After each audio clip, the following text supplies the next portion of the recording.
On May 4th, 2026, 6 South African provinces began to flood. That alone should have been the story. But while rescue teams were still trying to reach cut-off communities in the Garden Route, while families were still without power and roads were still underwater, something else happened on May 10th that no major international outlet reported. A completely separate storm system hit Cape Town. The South African Weather Service issued a Level 8 orange warning, 2 levels below the absolute maximum on their scale, for a landscape that was already saturated, already broken, already waiting for help that had not yet arrived. On the same day that second storm made landfall, the United States government was issuing heat advisories for California and Arizona.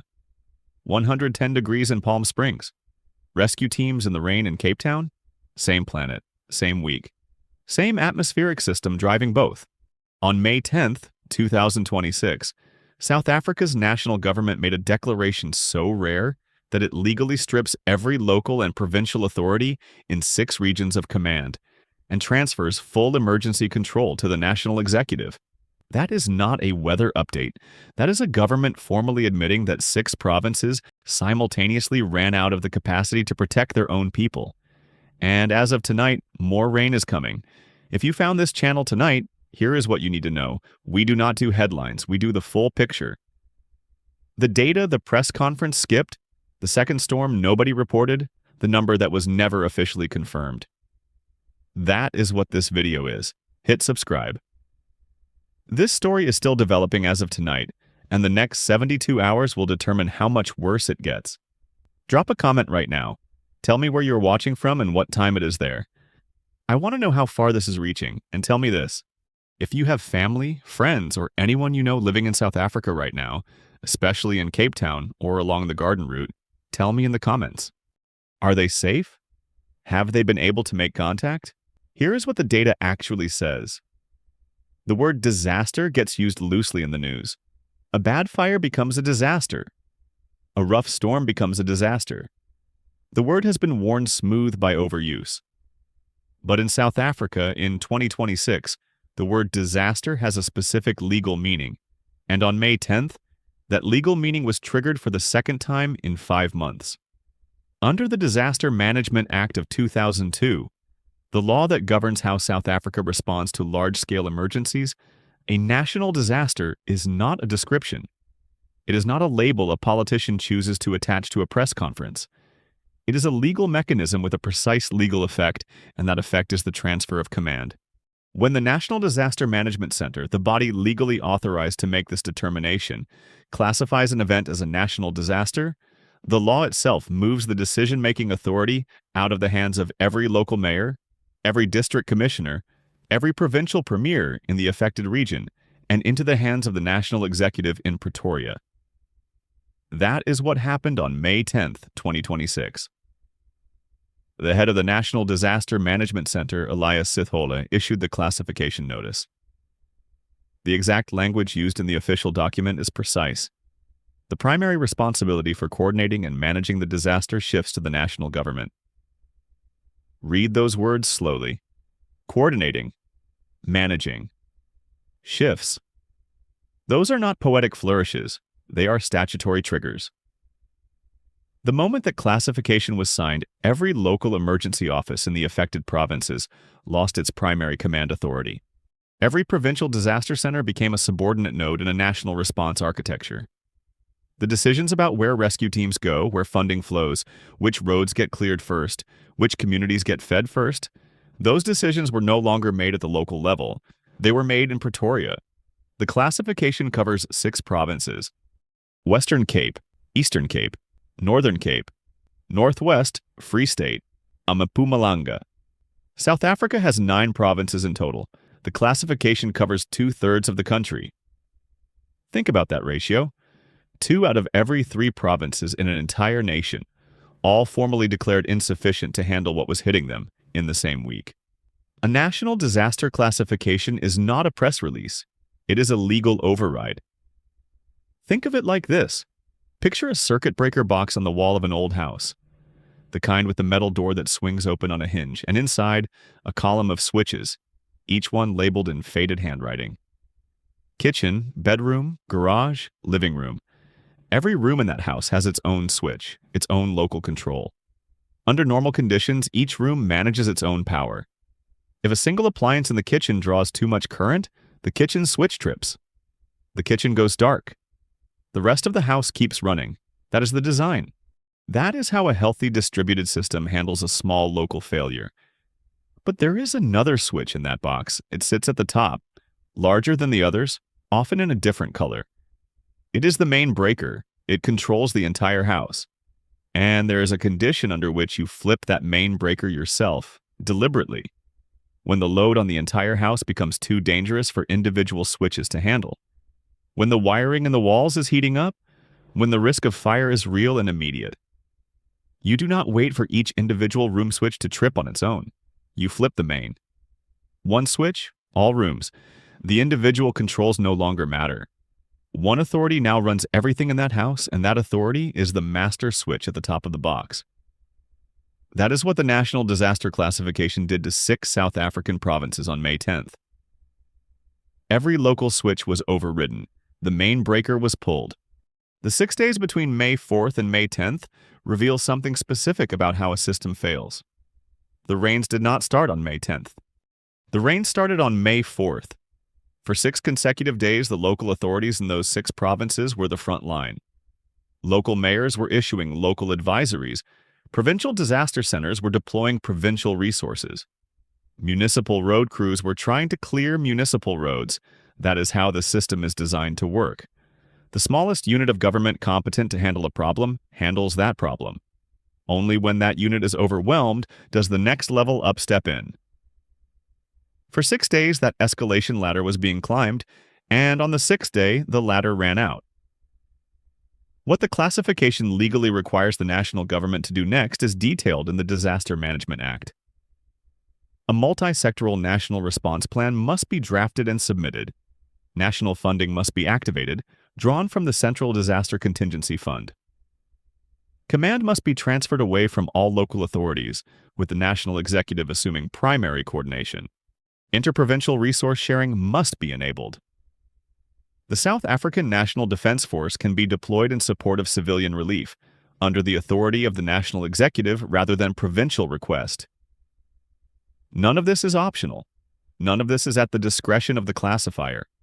Once the classification is made, the law itself dictates what happens next. The classifier does not choose the consequences. The classifier triggers them. This is what we mean when we say that national disaster is not a descriptive label. It is a legal switch, and on May 10th, 2026, that switch was thrown for 6 provinces simultaneously. The geographic footprint matters, the Western Cape where Cape Town sits and where the bulk of the second storm landed. The Eastern Cape with the garden route and the citrus farms. The Northern Cape, the vast arid province where rainfall this heavy, is itself an anomaly. Northwest, agricultural and mining. Free State, the breadbasket. The bread. Mpumalanga, bordering on Mozambique and home to part of the Kruger National Park. These 6 provinces, taken together, cover a land area larger than the state of Texas. They contain roughly 35 million people. They produce the majority of South Africa's agricultural exports and a substantial share of its mineral output. Every one of those provinces on May 10th was officially declared beyond the capacity of its own government to manage. Compare this to what happens in the United States when a similar declaration is made. When the President of the United States issues a major disaster declaration under the Stafford Act, that declaration unlocks federal funding and federal assistance. But it does not transfer command. American state governors retain primary authority over the emergency response within their own states. FEMA arrives in a supporting role, coordinating federal resources, but the governor remains in charge of the state's emergency management apparatus. South Africa's declaration is structurally different. It does not just unlock funding. It moves the steering wheel. The national executive in Pretoria, working through the National Disaster Management Center, takes the wheel. The provincial premiers do not retain primary command. The local mayors do not retain primary command. That is the legal architecture, and that is what was triggered on May 10th.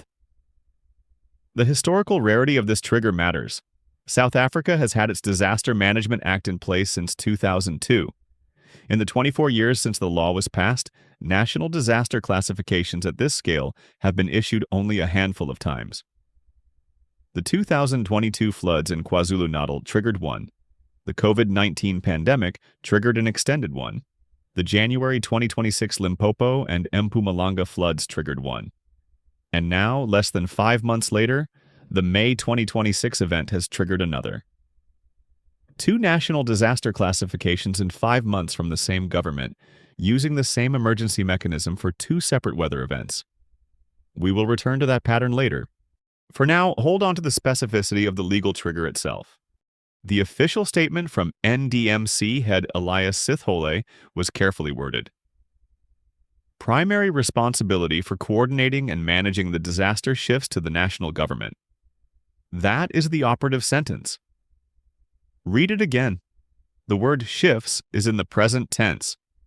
It is not a future intention. It is a present tense legal fact. The moment the classification was signed, the shift occurred. Provincial command, at that moment, became secondary. The classification document also specified the basis for the determination. The scope of the event exceeded the capacity of any single province or municipal authority to manage. 6 provinces, multiple municipalities, cross-border infrastructure damage. Power outages affecting an estimated 200,000 or more residents across the affected provinces. Road networks compromised across an estimated 2,000 kilometers of provincial and municipal road. Communities cut off from rescue access. Hospitals operating on backup power. Water treatment facilities offline. That is the picture that triggered the classification. That is what the law saw when it threw the switch. 6 provinces confirmed. 6 separate governments formally declared insufficient in the same week. But the declaration only tells you that the system failed. It does not tell you why the system was already weakened before the first raindrop fell. 6 governments, 1 week, all of them overruled. If 6 provincial governments simultaneously exceeded their capacity to respond, what does that tell us about the infrastructure those governments were protecting before May 4th? That question becomes more urgent when we look at what actually happened on the ground, because the standard international narrative of this event is missing a critical piece. Every major international wire service, every American newspaper that covered the South Africa floods at all, treated this as a single continuous weather event running from May 4th through the middle of the month. 1 storm, 1 disaster, 1 headline. The reporting was thin to begin with, and the simplification went further. The actual meteorological record tells a different story, and the difference is not a minor detail. The difference is the entire shape of what happened. The first system arrived on May 4th. It was a broad, slow-moving, low-pressure system, the kind that pulls moisture in from the Indian Ocean and dumps it across the southern interior of the African continent. It hit Mpumalanga first, then it moved south and west, sweeping across the Free State and into the Northern Cape, the Eastern Cape, and finally the Western Cape. Heavy rain, thunderstorms, damaging winds, snowfall at higher elevations. 6 provinces saw escalating impacts over a 72-hour window. By May 6th, roads in the Garden Route district of the Eastern Cape were impassable. Bridges had been undercut by river overflow. Power lines were down across rural areas. Communities along the coast and inland were losing electrical service and cell tower power simultaneously, which meant that residents could not call for help, even if help had been available to send. By May 8th, the Garden Route District Municipality was reporting that many residents remained unreachable. The official statement on May 11th was unambiguous. Many people remained cut off in affected areas, communities still without electricity. Those words were published in an official government communication, not in a sensationalist news report. The government of the affected district, the entity legally responsible for those people, was telling the world that it could not reach them. And then on May 10th, the second storm hit. The South African Weather Service has a standardized warning scale. It runs from level 1 to level 10. Level 1 is a routine advisory, the kind of warning that lets people know they should bring an umbrella. Level 10 is a red warning, the absolute maximum, reserved for events that pose catastrophic risk to life and property and require immediate mass evacuation. The scale is well defined, well understood within South Africa, and used as the official basis for emergency mobilization decisions. On May 10th, SAWS issued a Level 8 orange warning for the Western Cape, 2 levels below maximum. The kind of warning that triggers structural flooding, not just surface water. The kind of warning that is supposed to bring an organized response within hours. The storm that warning was about was not the same storm that had been pounding the country since May 4th. It was a separate, independent system, a different low-pressure cell, different moisture source, different track across the map. The first storm had moved through the interior and was weakening to the east. The second storm formed off the southwestern coast and slammed directly into Cape Town and the surrounding Western Cape on the same day. SAAWS issued the warning. 2 storms, 6 days apart, 1 country, 1 ground. The international press did not report this distinction. The American press did not report this distinction. The story that traveled around the world was that South Africa had been hit by a long, single weather event. The actual meteorological record, available on the SAWS website and confirmed in Relief Web and Echo Daily Flash reports, shows that 2 independent systems struck in sequence. That distinction matters because of what happens to ground that has already been soaked for 6 days when a second storm arrives. Saturated ground cannot absorb more water. It behaves like a solid surface. Here's what that actually means. Picture a kitchen sponge, the kind that sits beside your sink that you use to wipe down the counter at the end of the night. When it is dry, it pulls water in fast. You can pour water on it and it disappears into the fibers. The sponge holds it. That is what healthy soil does with rain. The soil acts as a buffer. It catches the water, holds it, releases it slowly into groundwater and into rivers at a manageable rate. That buffer is one of the most important pieces of natural flood control on Earth.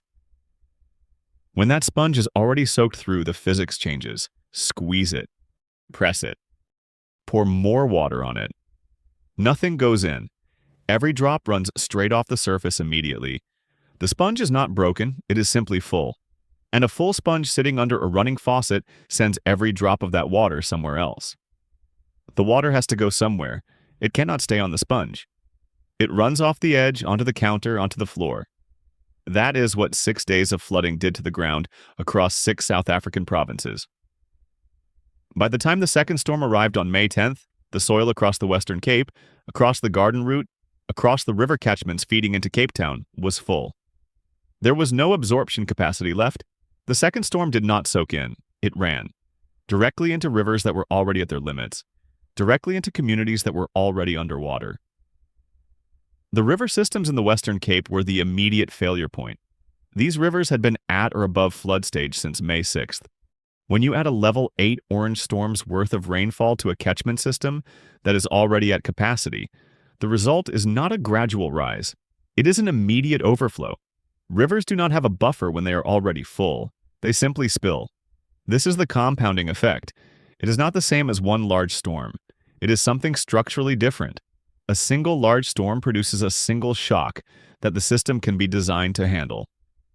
2 storms in sequence with no recovery time between them hit a system that has already lost its margin for error. The first storm consumes the margin. The second storm has no margin left to consume, so the failure is immediate. What most coverage did not mention was that communities already isolated and powerless from the first storm were hit by a completely separate weather system before a single rescue operation from the first storm had been completed. The 2 events were reported as one. The data shows they were not. The Garden Route district, where rescue teams from the first storm were still trying to reach cut-off communities on May 11th, had its rescue effort fundamentally compromised by the May 10th second storm. The roads that rescue crews were trying to clear, the bridges they were trying to assess, the routes they were trying to map for relief convoys were hit again before the assessment was complete. The damage compounded. Bridges that had been weakened by the first storm collapsed under the second. Roads that had been undercut by the first storm washed out entirely under the second. We need to be precise here about the chain of events because the international reporting compressed it almost to invisibility. May 4th, first storm makes landfall. May 6th, infrastructure damage confirmed in multiple provinces. May 8th, communities in Garden Route district reported cutoff. May 10th, SAWS issues Level 8. Orange warning for Cape Town and Western Cape. May 10th, second independent storm makes landfall. May 10th to 11th, NDMC issues National Disaster Classification covering 6 provinces. May 11th, Garden Route District confirms many people remain cut off. Communities still without electricity. May 12th, AP News and SF Gate publish wire reports referencing at least 10 dead. Look at that timeline. The National Disaster Classification was issued the same day the second storm made landfall. The classification was not a response to the first storm alone. It was a response to the fact that a second storm was hitting a country that had already lost its capacity to absorb the first one. The Level 8 warning requires specific explanation. Level 8 on a 1 to 10 scale is 2 steps below the maximum. In SAWS terminology, Level 8 means severe to extreme conditions with significant risk to life and infrastructure. Level 10 means catastrophic conditions with imminent threat to life across a wide area, requiring immediate mass evacuation. The difference between Level 8 and Level 10 is large in theory. In practice, when Level 8 hits ground that is already saturated and infrastructure that is already broken, the on-the-ground effect can be functionally similar to a Level 10 strike on healthy ground. That is what happened on May 10th. A Level 8 storm hit a Level 10 vulnerability. The second storm was not a side note. It was not a minor follow-up to the main event. It was the event that turned a serious regional flood disaster into a national disaster classification covering 6 provinces. Without the second storm, it is possible, perhaps even likely, that the May 4th event would have stayed at the provincial level. The local and provincial authorities might have been overwhelmed in places, but the multi-province national classification trigger required the compounding shock of the second strike. That compounding shock is what the international press missed. That compounding shock is the actual story. Here is what we now know. 2 storms, one on top of the other, against infrastructure that was already failing. But the storms themselves are not the origin of this story.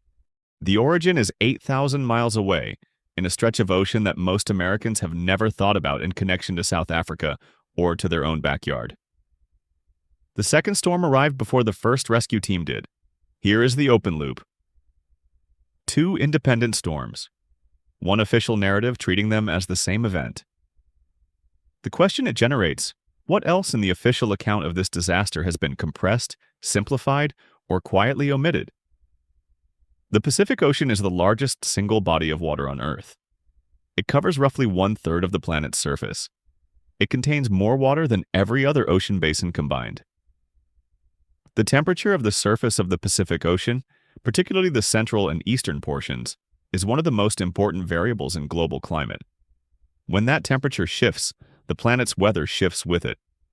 Not in some abstract long-term climate modeling sense. In a measurable, observable, season-by-season way. The South African government, on its official floods information page, has stated plainly that the abnormal rainfall of 2026 has been driven by La Niña. La Niña is the cool phase of a cyclical Pacific temperature pattern. The pattern has 2 phases.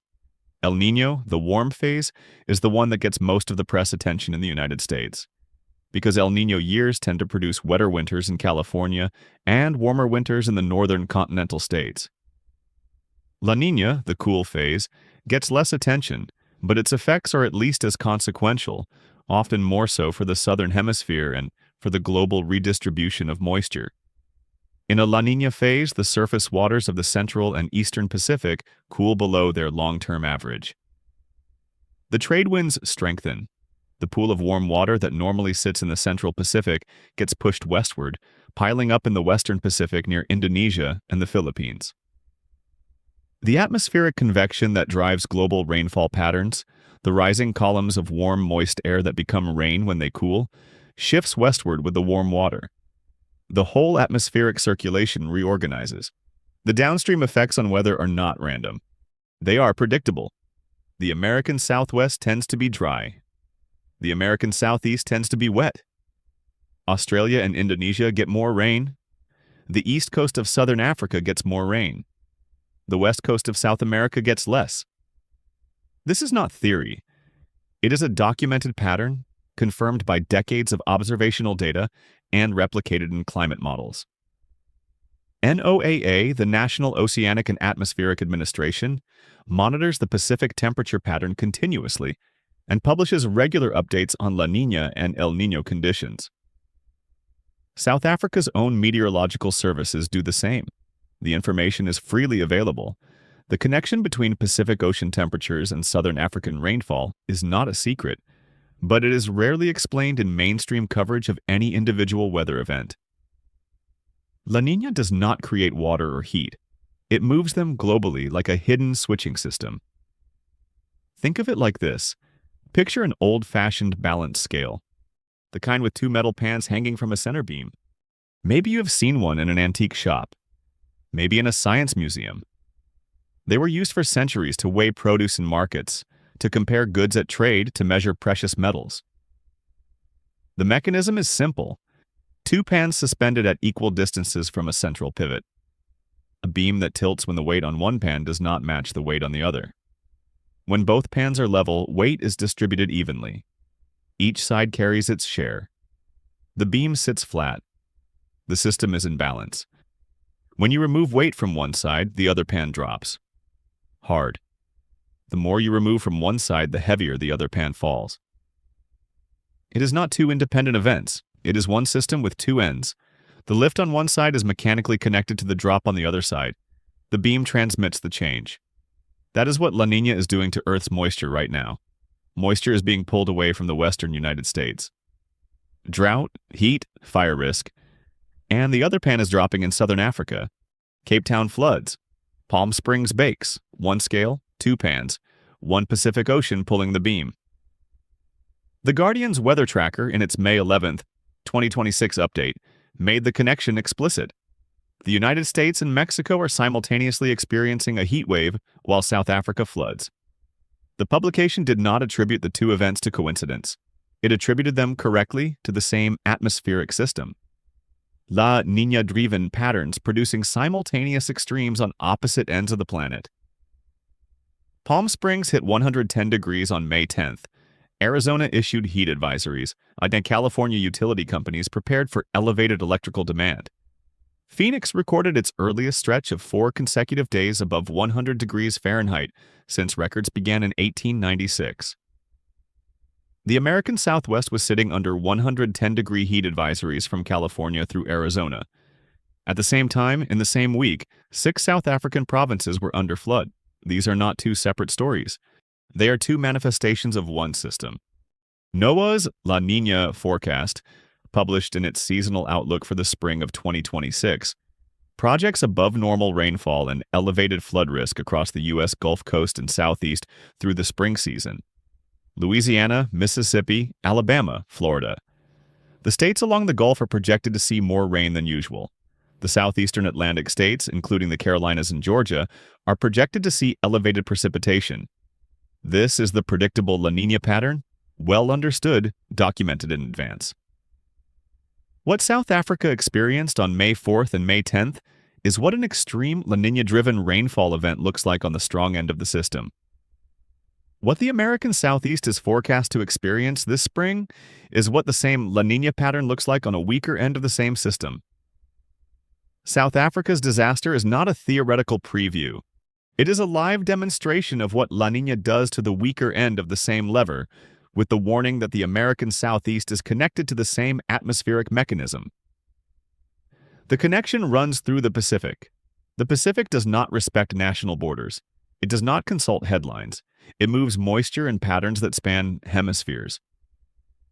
What this means in practical terms for American viewers is that the rainfall forecasts coming out of NOAA for the Gulf Coast and Southeast through this spring need to be taken seriously.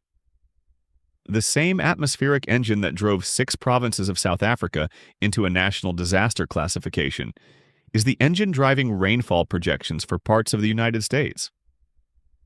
The strength of the driver is variable, the mechanism is the same. There is another way to think about this. Climate scientists often talk about teleconnections. The word means what it sounds like, connections at a distance. A teleconnection is a statistical and physical relationship between atmospheric or oceanic conditions in one part of the world and weather outcomes in another part. The El Niño-La Niña system is the most famous and most powerful teleconnection on the planet.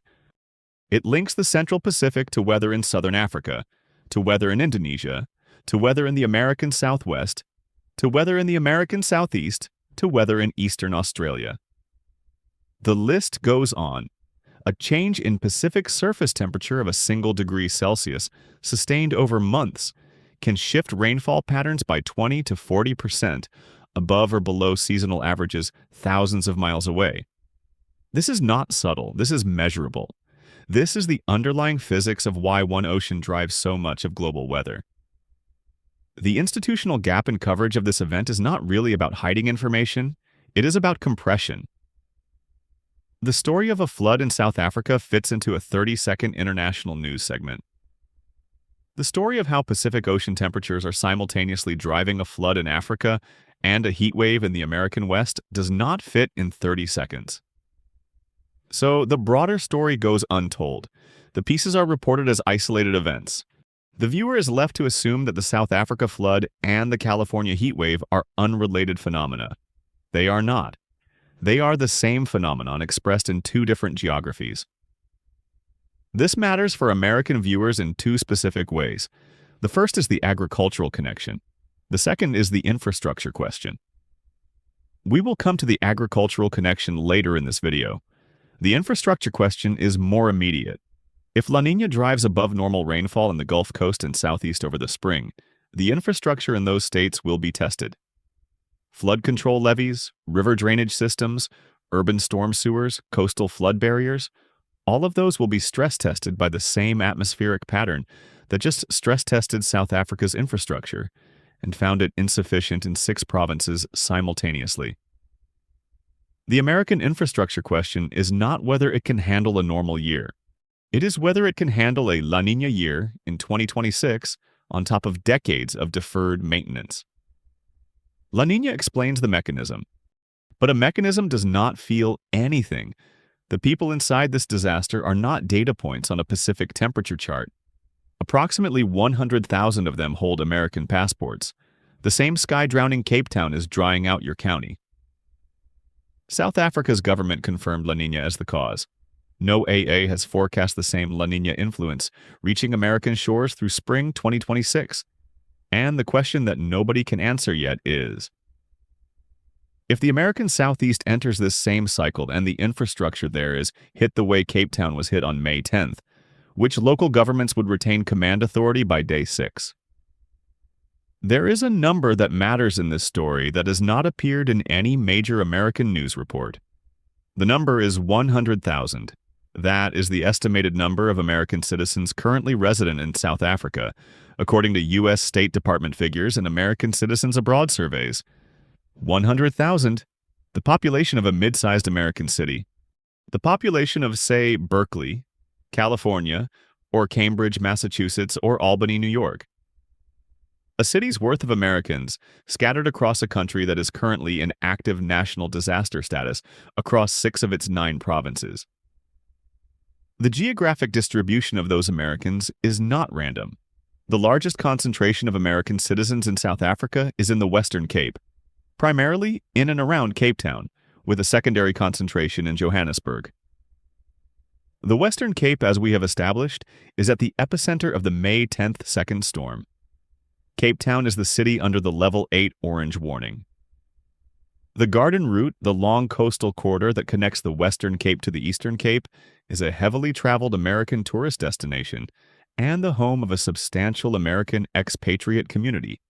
The Garden Route District Municipality, in its official statement on May 11th, said that many people remain cut off in affected areas and that communities are still without electricity. Among those people, some are American citizens. We do not know how many. The U.S. Embassy in Pretoria has not released a public figure on how many American citizens are in the affected areas.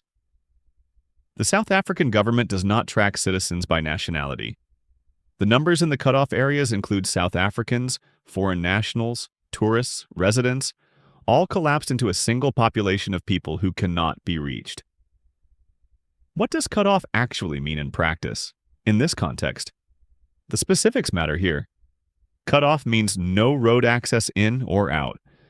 Roads have been undercut, washed away, blocked by landslides, or submerged under water that has not yet receded. Cutoff means no electricity. Power lines have come down. Substations have flooded. Backup generators have run out of fuel. Cutoff means no cell tower power in many affected areas. The cell towers themselves rely on electricity, and when the grid goes down and the backup batteries deplete, the towers go offline. Once the towers are offline, the residents in those areas cannot make outgoing calls or send messages, even if their personal phones still have battery. So when we say cut off, we mean isolated in every practical sense. No way to leave, no way to call for help, no way to receive information, no way to confirm safety to family abroad. For an American family in the United States whose adult child or parent is living in Cape Town or the Garden Route, that means days of silence, days of unanswered phone calls, days of refreshing social media feeds for any update, days of not knowing whether the person they love is safe, hurt, missing, or worse.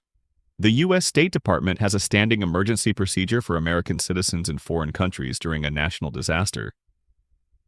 The U.S. Embassy Pretoria maintains a 24-hour emergency contact line. From within the United States, the number is 1-888-407-4747. From within South Africa or any overseas location, the number is +12-025-0144444. These numbers are operational, and the embassy itself is operational. The State Department's online travel advisory page for South Africa is being updated as the situation develops. But here is the gap.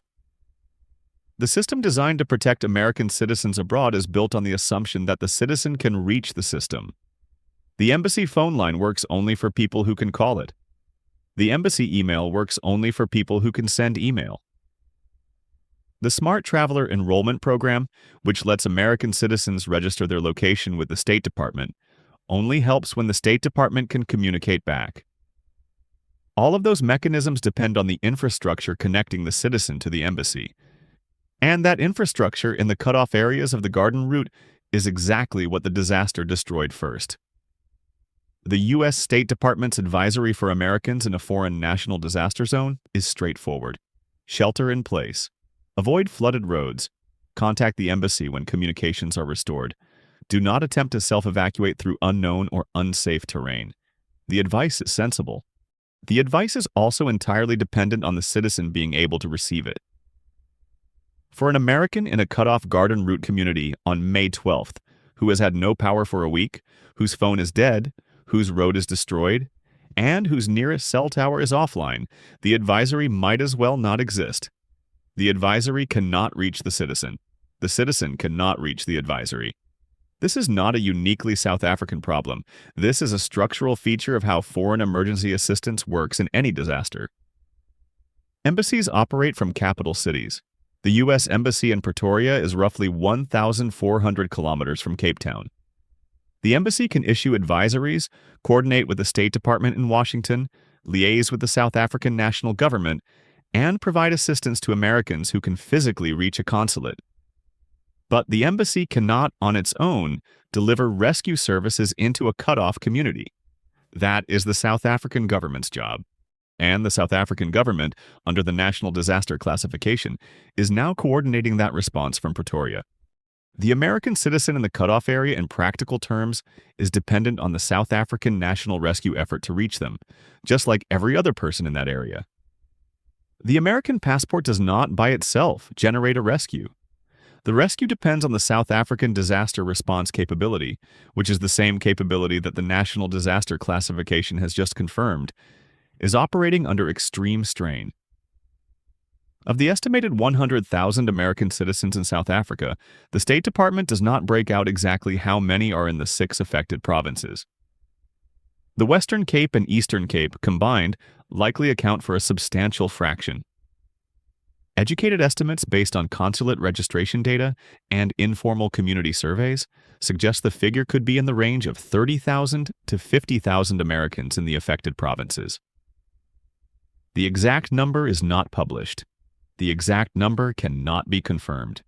There are categories of American citizens in South Africa worth knowing about because they correspond to different risk profiles in the current disaster.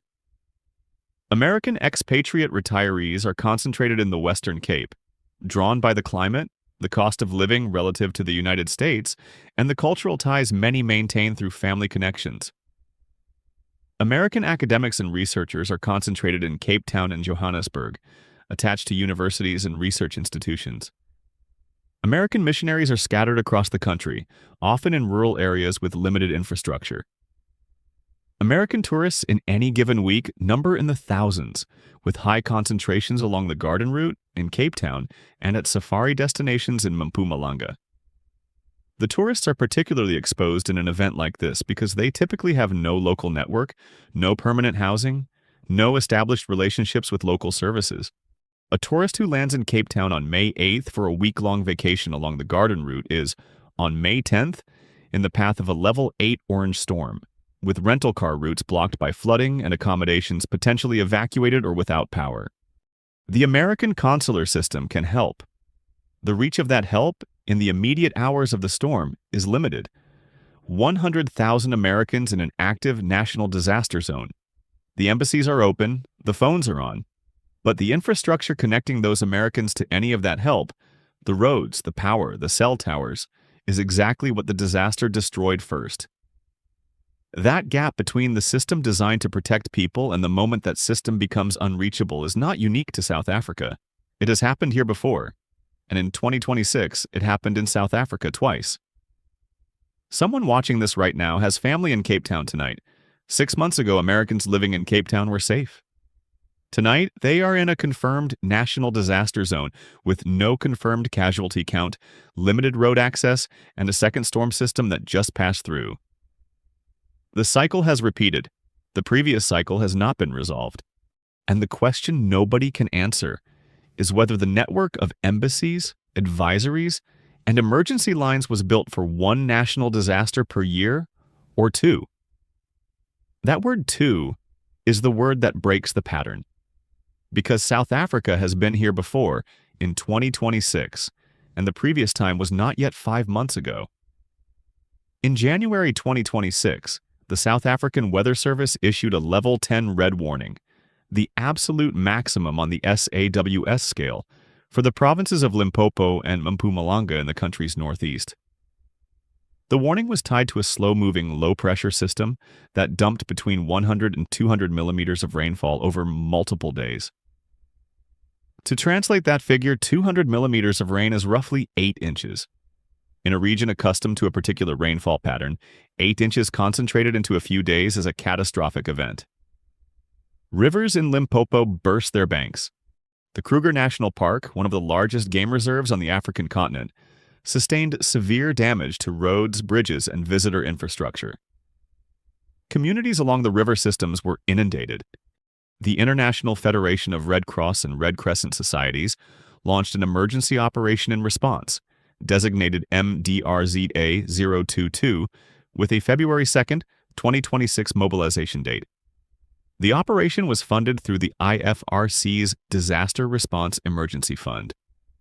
It was designed to provide humanitarian relief over an extended period, with phased recovery activities planned to continue through the spring and into the summer. That January operation was still legally and operationally active when the May floods began. This is the part that has not been reported clearly. South Africa entered its second national flood disaster of 2026, while the recovery from the first national flood disaster of 2026 was still incomplete. The IFRC operation from January was still running. The damage assessments from January had not been completed in every affected community. The infrastructure repairs from January had not been finished. The displaced residents from January had not all been returned to permanent housing. Then May arrived, and the system that had been managing the January recovery had to absorb a second national disaster on top of the first. Compare the two events directly. January 2026, 2 provinces, Level 10. Red warning, 100 to 200 millimeters of rainfall. Kruger National Park damage. IFRC international mobilization within days. May 2026, 6 provinces. Level 8 orange warning at peak. National classification within 7 days of onset. Broader geographic footprint. No international mobilization at comparable scale yet announced. The May event is geographically larger. The January event was meteorologically more extreme in the affected zones. The May event hits a national emergency system that was already managing the consequences of the January event. That is the compounding feature. Climate scientists, in statements this week through international research bodies, have indicated that 2026 is on track to be the worst extreme weather year ever recorded globally. The statement does not refer specifically to South Africa. It refers to the cumulative pattern of extreme weather events worldwide. South Africa's back-to-back national disasters fit into that pattern. They are not anomalies floating in isolation. They are part of a larger global pattern that 2026 has been demonstrating in country after country, month after month. What does a national disaster classification actually require the government to deliver? Under the Disaster Management Act, the National Executive must produce a multi-sectoral prevention, mitigation, relief, and rehabilitation plan. The word multi-sectoral is the operative word. The plan must cross government departments: public works for roads and bridges, energy for power restoration, water and sanitation for drainage and clean water access, health for medical response and public health protection, housing for displaced residents, agriculture for affected farming communities, defense in support of civilian relief, treasury for funding allocation. That is the legal requirement. The plan from January was supposed to deliver across all those sectors. The rehabilitation phase, the longest phase of any disaster response, was supposed to be ongoing through May. The data tells a different story than the headline. Every international report called this May's flood disaster. What the IFRC operational records show is that the January disaster response was still running when May's floods began, meaning South Africa entered its second national disaster while still legally and operationally managing its first. This is the structural reality of compound disasters in countries with constrained recovery infrastructure. The first event consumes the recovery capacity. The second event arrives before the recovery capacity has been replenished.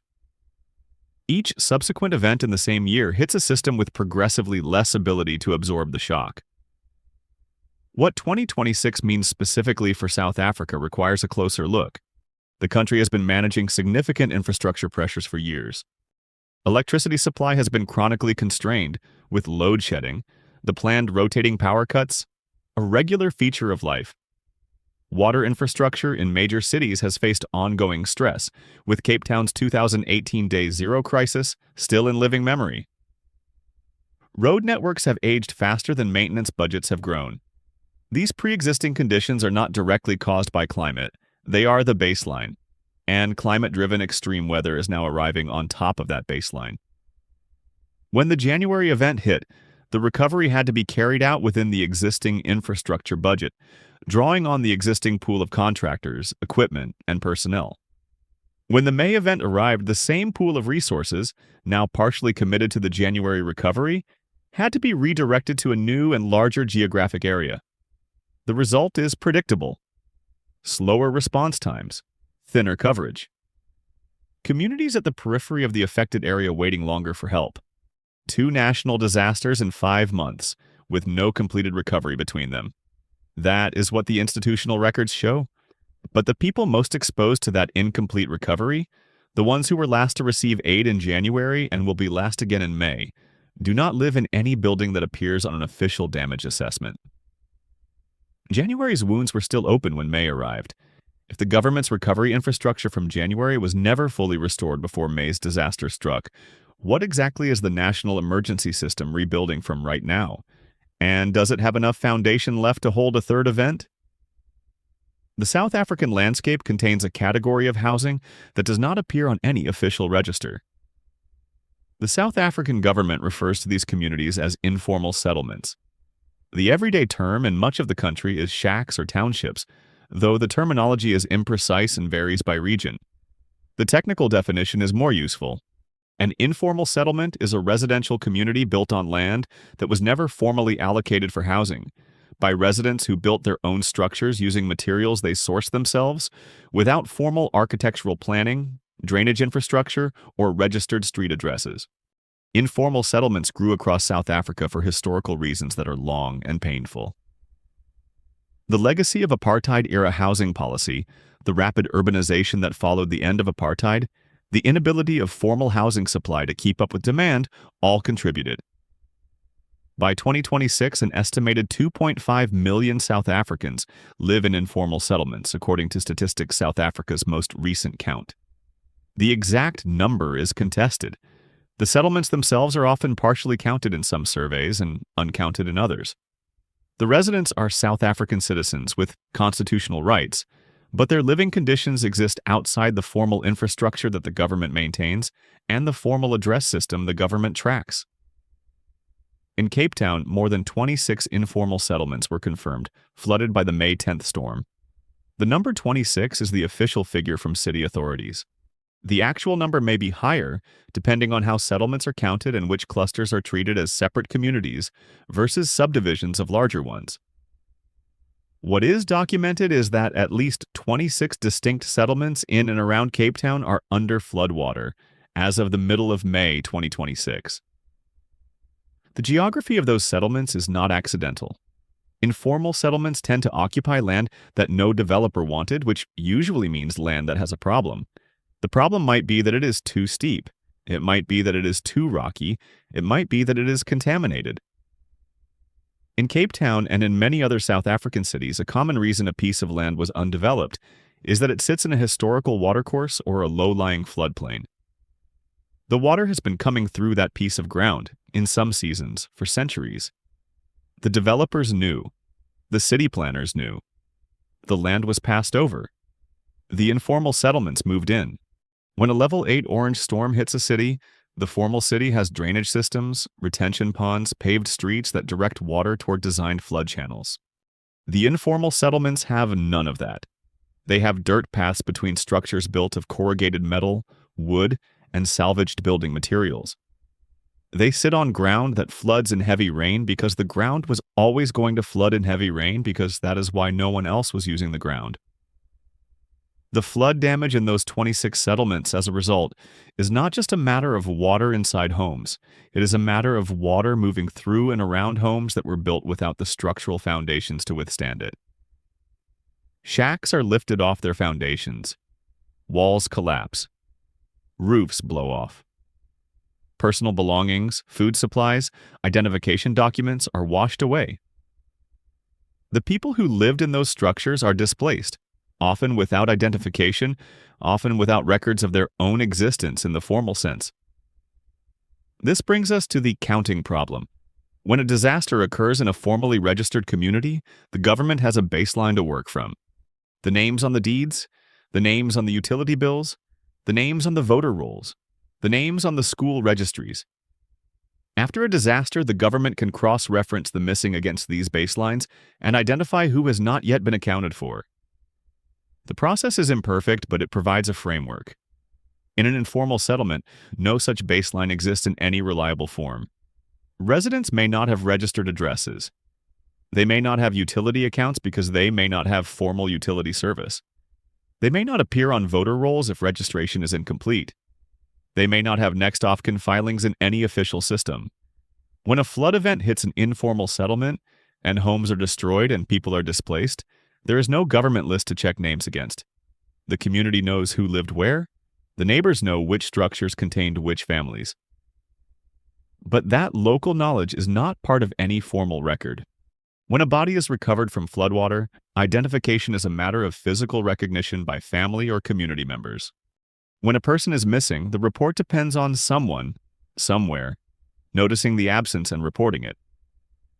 In a displaced community where families have scattered to wherever they could find shelter, the noticing itself can be delayed. The reporting may be delayed further if the channel for reporting requires an address, an identification number, or a working phone. The official statement from the Department of Cooperative Governance on May 11th was that authorities did not immediately provide updated casualty figures. That language is technically true. The figures were not being provided. The reasons for not providing them include the active and ongoing nature of the rescue, the difficulty of accessing cutoff areas, and the structural counting problem in informal settlements that is built into the situation before any single number can be confirmed. The historical pattern is sobering. The 2022 floods in KwaZulu-Natal, a separate event 4 years before the current crisis, killed over 400 people in their final official count. The early reports from those floods in the first few days indicated under 60 dead. The figure rose week by week as access improved, as bodies were recovered, as displaced communities were reconnected to record-keeping systems.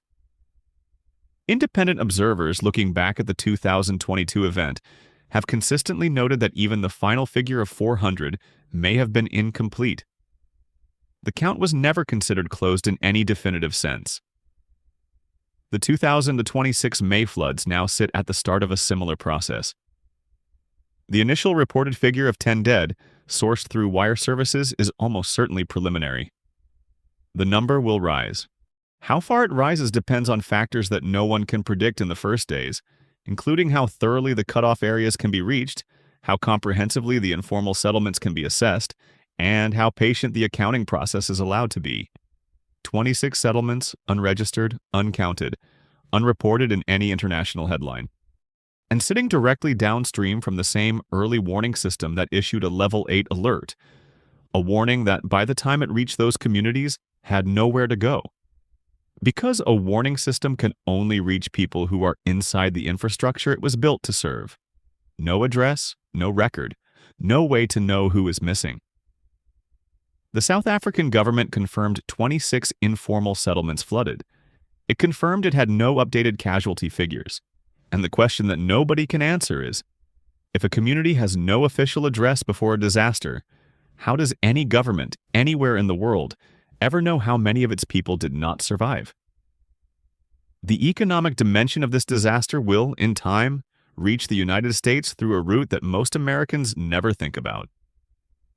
The route runs through the supermarket. The Western Cape and Eastern Cape provinces of South Africa, both currently under active national disaster classification, are among the most productive agricultural regions on the African continent, and a significant share of that production is exported to North America and Europe. South Africa is one of the world's largest citrus exporters, ranking third globally in 2024 behind Spain and Egypt, according to the Citrus Growers Association of Southern Africa. The crops that fill that export role include navel oranges, Valencia oranges, lemons, grapefruit, and a range of mandarin varieties. The Western Cape is at the heart of the South African citrus industry, with major production concentrated in the Sundays River Valley, the Olifants River Valley, and the Potensi region in the Eastern Cape. All of these regions sit within the 6 provinces currently classified as national disaster zones. South African citrus reaches American supermarket shelves through a well-established export pipeline. The fruit is picked at South African farms, packed at regional cooperatives, transported to ports at Cape Town, Port Elizabeth, and Durban, loaded onto refrigerated container ships, and sailed to American ports including New York, Charleston, and Long Beach. The voyage typically takes 21 to 28 days. From the American port, the fruit moves through importer warehouses to wholesale distributors and finally to supermarket chains. When you pick up a bag of small mandarins at an American grocery store in late summer or early fall, there is a meaningful chance that fruit came from a Western Cape or Eastern Cape farm. Wine grape production is the other major Western Cape agricultural sector. The South African wine industry is concentrated in the regions surrounding Cape Town, including the Stellenbosch, Paarl, Franschhoek, Constantia, and Elgin wine districts. The Hex River Valley produces a substantial share of South Africa's table grapes, which are exported globally, including to the United States. Apple and pear production is concentrated in the Elgin, Ceres, and Grabouw regions, all within the Western Cape. Stone fruits, including peaches, plums, nectarines, and apricots, are grown in the same regions and exported during the American off-season for those fruits. All of these growing regions are inside the disaster zone. What flooding does to a citrus orchard or a vineyard or a stone fruit farm is not limited to this year's harvest. The immediate effect is the obvious one. Fruit that was on the tree when the floodwater arrived may have been knocked down or damaged. Fruit that was being harvested when the storms hit may not have been transported to packing sheds. Packing sheds may have been damaged. Cold storage facilities may have lost power. But the deeper effect is on the trees and vines themselves. Citrus trees do not tolerate prolonged saturation of their root systems. The roots need oxygen, and waterlogged soil starves them. After several days of saturation, root rot can set in.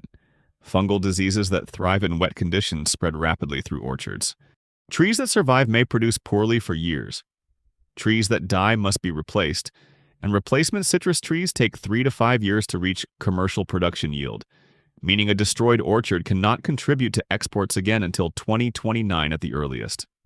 A wine grape vineyard hit by sustained flooding may experience canopy damage, root stress, and disease pressure that affects vintages for several years going forward.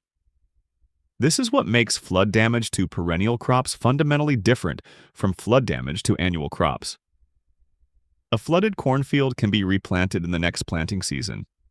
A flooded orchard takes years to recover and may never fully return to its previous productivity. The damage assessment from the May 2026 floods has not yet been completed. The farms are still underwater. The agricultural cooperatives have not yet conducted comprehensive surveys. The Department of Agriculture, Land Reform, and Rural Development is gathering preliminary reports. The full picture will not be clear for weeks, possibly months. But the trajectory is predictable based on prior experience. The 2022 KwaZulu-Natal floods produced documented damage to South African agricultural exports. Price signals from that event reached international markets within approximately 90 days. Importers in Europe and North America began absorbing higher prices for South African citrus and other affected commodities during that window. Some of those costs were passed through to consumers in supermarkets. Some were absorbed by importers and wholesalers. The pass-through pattern depends on the contractual structure of the supply chain. For the May 2026 event, the timeline for American consumer impact is something like this. Farm-level damage in May. Export shortfall confirmed by late summer. Importer sourcing alternatives through the fall. Supermarket price adjustment between September and November, depending on category. American consumers could feel this in their grocery bills by late summer or early fall of 2026. The categories most likely to show price effects are imported citrus, imported wine in the lower price tiers, and stone fruit that competes with South African summer imports during the American off-season. The effects may fall in the 3 to 8% price increase range for specific categories, based on the 2022 KwaZulu-Natal precedent. They may be more pronounced for specific categories. The exact magnitude depends on factors including how widely the damage spread, how alternative producers in other countries can fill the gap, and how the broader global commodity environment is moving. There is a broader pattern to notice here. The global food supply has become tightly integrated, with cross-hemispheric trade smoothing out seasonal supply gaps. American consumers have grown accustomed to fresh fruit and vegetables year-round, including produce that physically cannot be grown in the United States during certain months. When the Southern Hemisphere supplies the United States during the American winter, and when a major Southern Hemisphere producer is hit by extreme weather, the supply gap shows up in American pricing. This is not abstract. This is the practical reality of how Cape Town's rain becomes an Atlanta grocery price. The farms are underwater. The harvest timeline is broken. And the warning system that was supposed to protect those communities, the one that issued a level 8 orange alert 2 days before the second storm arrived, is now the subject of a question that goes well beyond South Africa. That orange on your counter may be the last one from that farm for years. South Africa's Western Cape produces a measurable share of the citrus on American grocery shelves. The Eastern Cape orchards are under floodwater right now. Do you think the price of that produce will reach American consumers before summer ends? Or does the supply chain absorb the loss before it reaches the checkout line? Whatever the answer to that question is, the warning system that was supposed to give the farms and the cities and the cut-off communities time to prepare for the second storm did issue an alert. The system worked. SAWS detected the developing storm system days in advance. SAWS issued a level 8 orange warning on May 10th, the same day the storm made landfall. The warning was specific, geographically targeted, and tied to clear meteorological criteria. The information was published, distributed to government channels, and made available to media outlets. Why are communities still cut off 3 days later? The answer is not that the warning failed. The warning did not fail. The warning was issued accurately and on time. The failure was in the gap between the warning and the response. To understand the gap, we have to understand the SAWS scale in detail. The South African Weather Service uses a 1 to 10 warning scale that aligns broadly with European-style impact-based warning systems. Level 1 is a minor advisory, indicating routine weather conditions of mild concern. Levels 2 and 3 are advisories, indicating elevated weather conditions that may produce minor disruptions. Levels 4 and 5 are yellow warnings, indicating conditions that pose meaningful risk to outdoor activity and may produce localized disruption. Levels 6 and 7 are orange warnings, indicating conditions that pose substantial risk to life and infrastructure and require organized response. Levels 8 and 9 are higher. Orange warnings indicating conditions that pose serious risk to life and infrastructure across larger areas. Level 10 is the red warning, the absolute maximum, indicating catastrophic conditions with imminent threat to life across a wide area, requiring immediate mass evacuation. Level 8 in this framework is 2 levels below maximum. It signals near catastrophic conditions. It is the kind of warning that triggers in a well-functioning system an immediate organized response. Evacuations from high-risk zones, pre-positioning of rescue resources, activation of emergency shelters, coordination across municipal, provincial, and national levels. That is what is supposed to happen. What actually happened in the May 10th event is that the warning was issued, the storm hit on the same day, and the response apparatus had to be activated in real time against a backdrop of municipal infrastructure that had already been degraded by the first storm system since May 4th. The Western Cape's emergency operations centers were already engaged. Rescue teams were already deployed to the Garden route. Provincial resources were already being consumed by the ongoing response to the first event. When the Level 8 warning came down, the response capacity that should have been freshly available was already partially committed. That is the structural gap. A warning system can issue an alert faster than a municipality can mobilize. But if the municipal response infrastructure is itself damaged from the prior storm, the warning arrives to a machine that cannot fully act on it. The alert lands in an inbox in an emergency operations center where the staff are already managing the previous emergency. The prepositioning of resources cannot happen because the resources are already positioned elsewhere. The activation of shelters can happen, but the staff to run those shelters are already running other shelters. South Africa's National Disaster Management Center coordination structure is designed around an escalation ladder. Local authorities respond first. Provincial authorities support local. National supports provincial when needed. In a single event scenario, that ladder works adequately. In a back-to-back compound scenario, the ladder is partially climbed at the start of the second event, leaving fewer rungs available for further escalation. Compare the response activation on the two 2026 events. In January, the Level 10 red warning for Limpopo and Mpumalanga triggered international mobilization. The IFRC launched MDRZA 022 within days. International aid agencies coordinated with the South African government. Resources began flowing. In May, the Level 8 orange warning triggered a national classification within 7 days, but international mobilization at comparable scale has not yet been formally activated. The reasons are mixed. The reasons: the Level 8 designation is lower than Level 10 by strict scale comparison.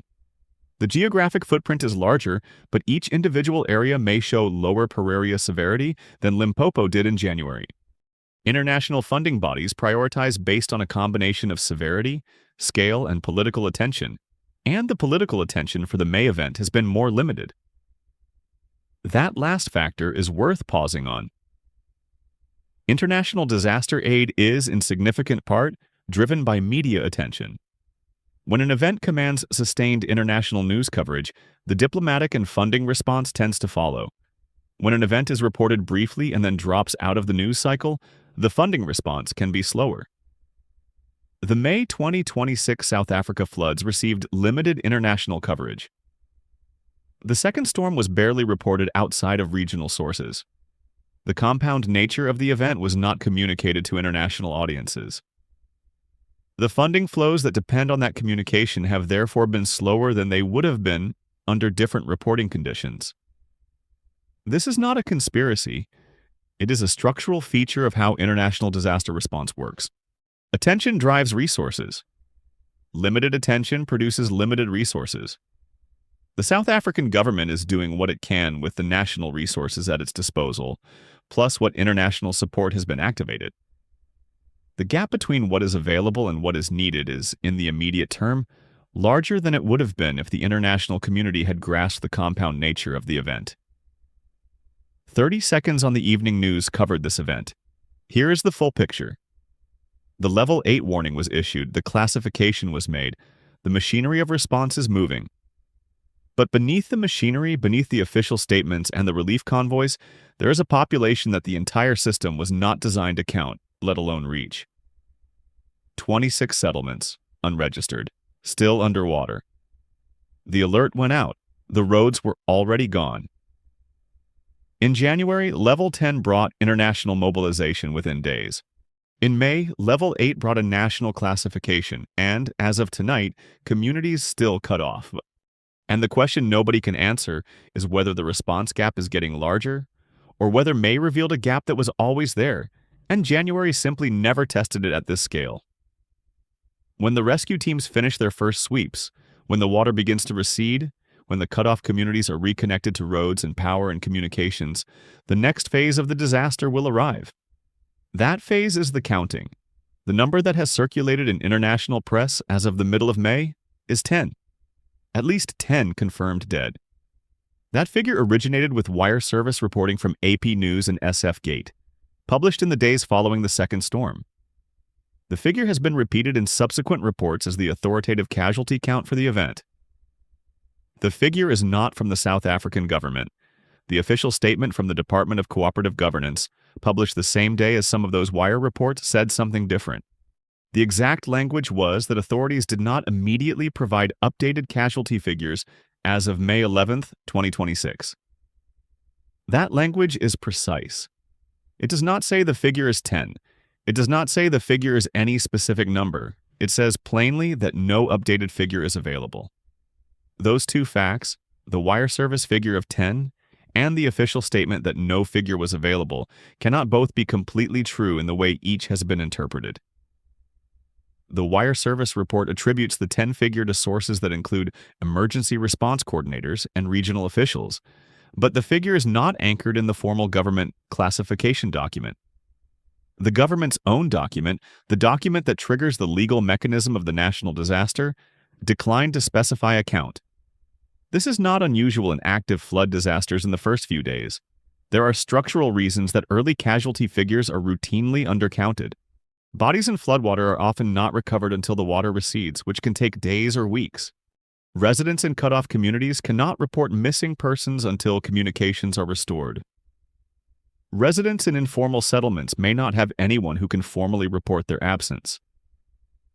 The accounting is genuinely difficult, and the difficulty is part of why governments are typically cautious about providing early figures. The 2022 KwaZulu-Natal floods are the directly comparable precedent. In the first few days after that event, official reports indicated under 60 dead. The number rose steadily over the subsequent weeks as cut-off areas were reached, as bodies were identified, as displaced communities were reconnected to record-keeping systems. The final official toll exceeded 400. The accounting was never considered closed by independent monitors who studied the event. The figure of 400, large as it was understood to be an undercount of the true human cost. The 2026 May floods are now at the very early stage of a similar process. The initial figure of 10 will rise. The question is how far it rises, and whether the rise will be tracked in a transparent and verifiable way. The 26 flooded informal settlements around Cape Town are the heart of the counting problem. As we established earlier, those communities consist of residents with no formal addresses, no registered next-of-kin filings, and no centralized records of who lives where. When the water recedes, the rescue workers will conduct sweeps. They will recover bodies. They will identify them when possible. They will document missing persons reports filed by community members. But the baseline against which to measure who is missing is the local community's own knowledge, not any formal government register. Some of the people who died in those settlements may never enter any official count. Not because of conspiracy, not because of suppression, but because the counting infrastructure was never built to include them in the first place. The residents who lived in unregistered structures with no documented existence in the formal system exit that system in the same way they lived in it, off the record. The data tells a different story than the headline. Every international headline that reports 10 dead is reporting a number that was not confirmed by the South African government. The actual confirmed toll, when it comes, will be a different number. It may be substantially different. Beyond the casualty count, there are other numbers that will eventually emerge. The number of homes destroyed, the number of homes damaged, the number of people displaced, the number of bridges and roads lost, the amount of cropland inundated, the cost of the damage in monetary terms. All of these numbers will take weeks to firm up. Some will take months. The international press, which moved quickly past the story after the first wave of coverage, will likely not return to update its readers on the revised figures. That is the pattern of disaster reporting. The big initial story gets attention. The follow-up, the corrections, the more accurate later figures get a fraction of the attention. The reader's understanding of the event, fixed by the initial coverage, drifts further from the actual data as the data improves. This is why the careful tracking of specific events by people who keep paying attention after the cameras leave matters. The accurate accounting of what happened in any given disaster is constructed slowly, by people who care to construct it accurately, often months after the disaster has fallen out of public consciousness. The South African government, the IFRC, independent researchers, and academic institutions will eventually produce a more reliable picture of the May 2026 floods than the wire services managed in the first days. That picture will not make headlines. It will exist for those who want to find it. The numbers will be revised. They always are in events like this. But this particular event carries a layer that the number revision alone will not resolve, because the communities most exposed to this flood are, by definition, the communities least likely to be fully counted even after the water is gone. 10 is the number the headline gave. Nobody confirmed it. The government that declared the national disaster confirmed on the same day that it had no updated casualty figures. The informal settlements have no address system. And the question nobody can answer is, when this water finally recedes and the full count is attempted, will the people who were always uncounted before the disaster be any more visible after it? As of tonight, the answer is still being written. The water has not fully receded. The count has not been completed. The next phase of the event is still unfolding in real time, and the warnings that began on May 4th have not all been lifted. The disaster, in the present as legal and operational sense, is still active. The South African Weather Service has additional active warnings in place as of May 13, 2026. A Level 4 yellow warning remains in effect for KwaZulu-Natal coastal and interior regions. Additional active warnings cover parts of the Northern Cape and Eastern Cape. The warnings are being updated continuously at www.weathersa.co.za. Level 4 yellow on the SAWS scale is the threshold below active emergency, but above routine advisory. It means that organized emergency response is not yet required, but conditions are building toward it. It is the level at which municipal disaster managers begin preparing for the possibility of escalation. It is also the level at which an alert citizen of a flood-prone area pays close attention. KwaZulu-Natal is the province that in 2022 experienced the floods that killed more than 400 people. It sits on the country's eastern coast.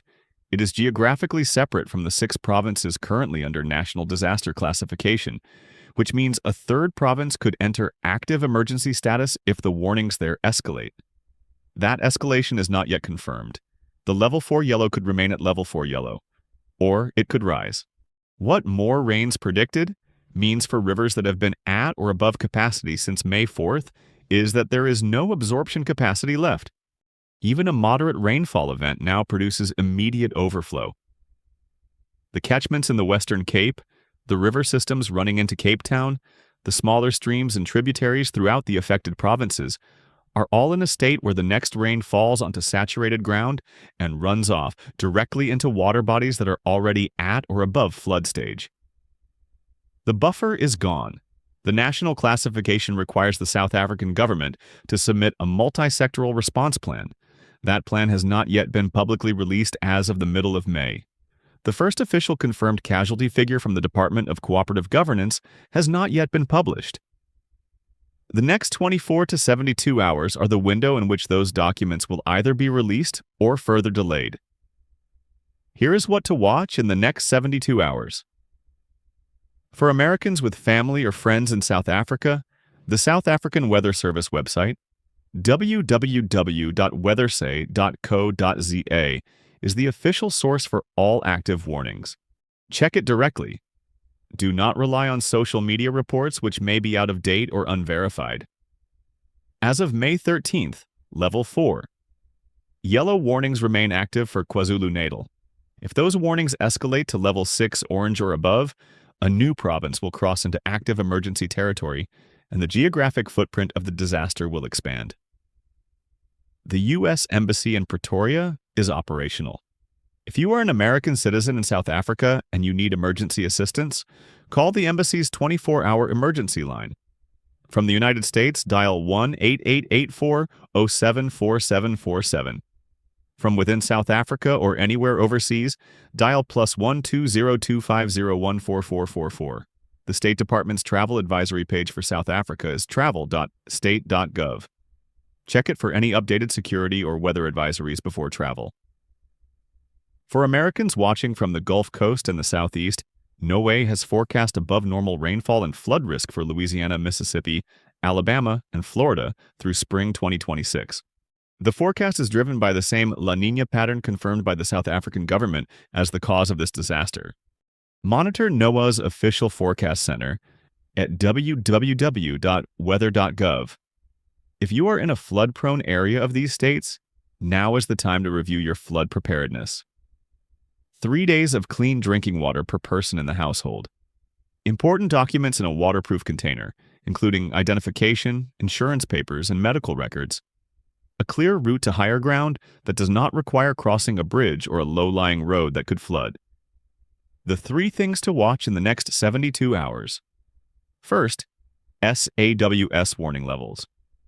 If KwaZulu-Natal rises from Level 4 yellow toward Level 6 orange, the disaster footprint expands. Watch www.weathersay.co.za for the latest level. Second, the official DCOG casualty update. The government stated on May 11th that it had no confirmed figures. The next official press statement from the Department of Cooperative Governance is expected within 48 to 72 hours. The number it provides will be the first official South African government figure, and it will almost certainly differ from the 10 currently in headlines. Watch www.gov.za/floods for the official update. Third, river level reports from the Western Cape. When saturated ground meets any additional rainfall, rivers flood immediately. Local South African news outlets, including IOL and the Daily Maverick, are monitoring this in real time and providing community-level updates.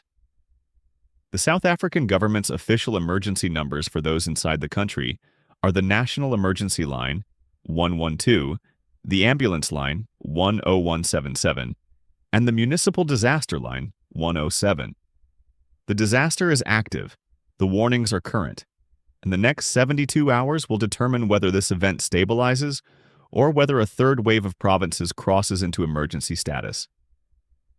Since May 4th, 2026, 6 South African provinces have been hit by 2 separate storm systems.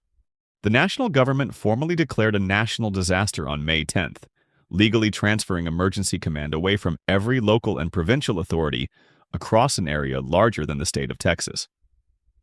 As of May 13th, communities remain cut off, power remains out in confirmed areas, and the South African Weather Service has active warnings in place across multiple provinces.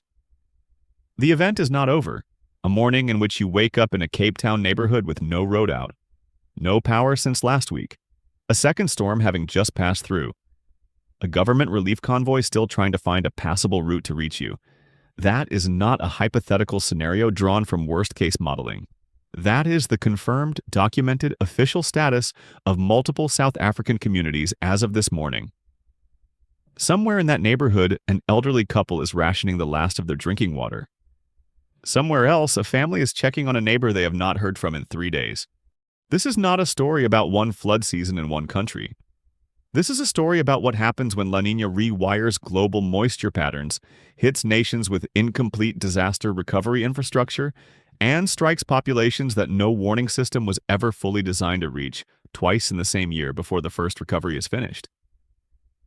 To everyone watching tonight with family along the Garden Route, with friends in Cape Town, with anyone you love in the path of those active SAWS warnings, our thoughts are with you. Keep checking www.weathersa.co.za. Keep your phones charged and stay with us because the next reading from this storm system is still coming in, and we will be here when it does.